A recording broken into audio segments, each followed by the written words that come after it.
All right, Wayne State women's basketball defeats Edinboro 71-63. Warriors improved to 5-3 overall.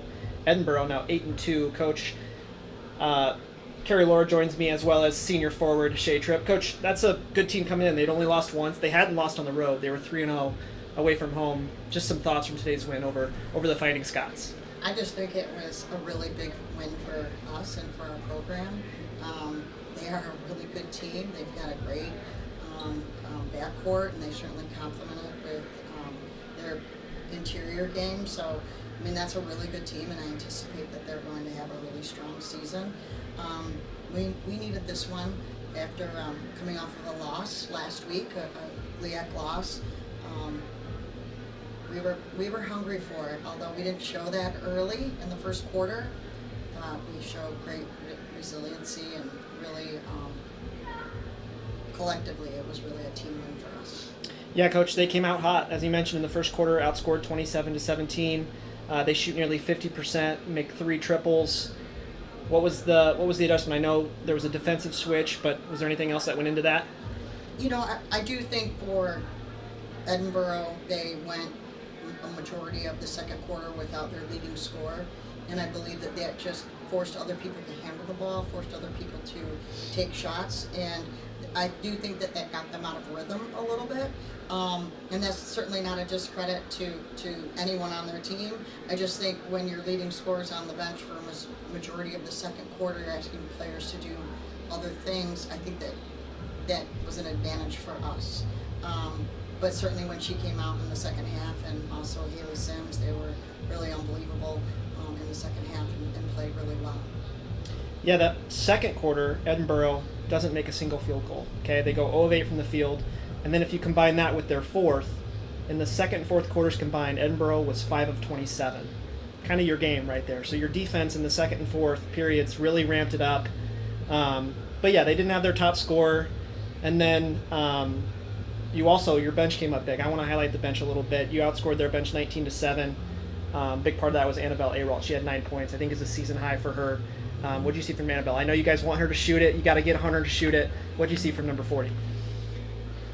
I saw the player that we recruited. She really looked comfortable, and when I saw her kind of lose her confidence a little bit, I took her out and said, you know, you have to shoot the ball. I mean, that's why you're on the floor. We've got to keep the defense honest. And by her shooting the basketball, make her miss, I think she gives her team some confidence.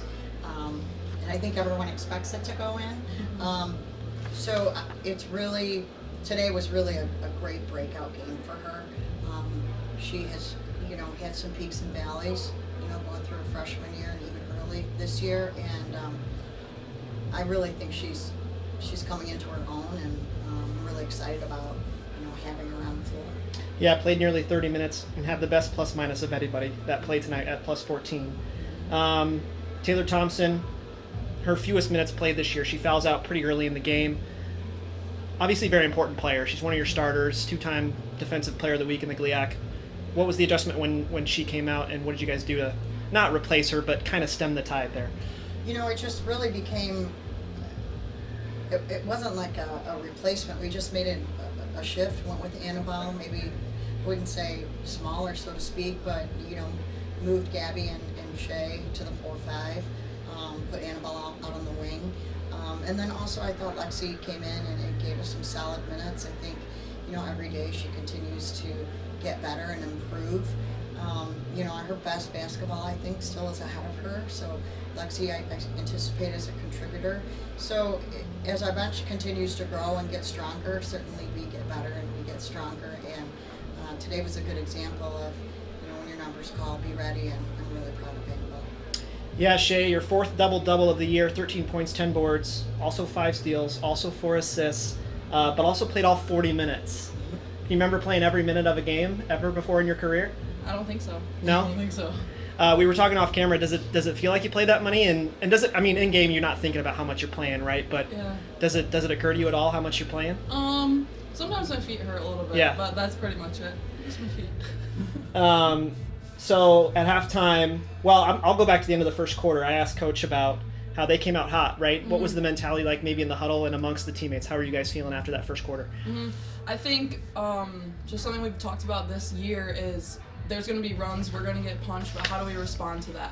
And so I think they had a really good first quarter, and we punched back and we responded well. And I think that goes a lot to Annabelle and the girls that came in off the bench the second quarter. Some of our starters were in foul trouble. So I think our bench played a huge part in that and played great in the second quarter.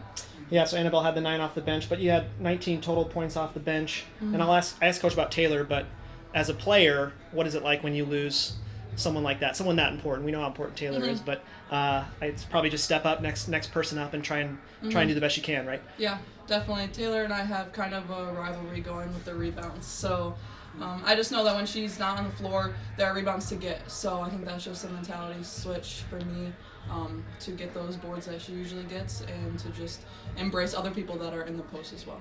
All right, guys, thanks for the time, and good luck against Cedarville next week. Thank you.